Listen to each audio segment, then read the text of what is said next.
Tomorrow, the Indiana General Assembly begins the 2024 legislative session. We're digging into some of the proposed bills this year dealing with firearms. Statehouse reporter Emily Longnecker looks at what's on the table. Well, so far there's a handful of proposed bills dealing with guns.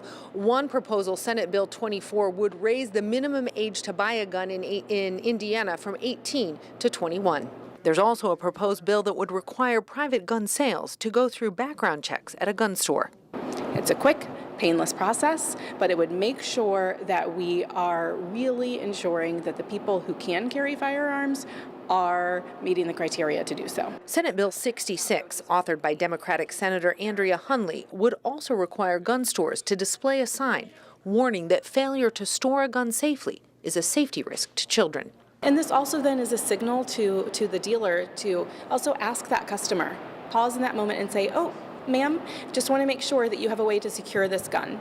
Do you have children in the home? Another bill, Senate Bill 95, would give local cities and towns in Indiana the ability to pass ordinances to regulate firearms in their communities more than state law does.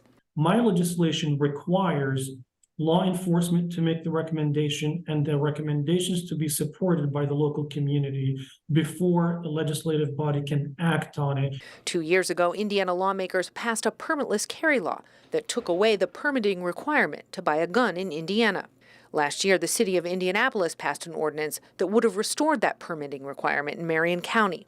The city's ordinance also raised the age to buy a gun to 21 and banned semi-automatic assault rifles. The ordinance wasn't enforceable because state law takes precedence over local laws. These are just some of the bills being proposed so far. Lawmakers have until the end of next week to file bills they'd like considered this legislative session, which starts next Monday. At the Indiana Statehouse, Emily Longnecker, 13 News.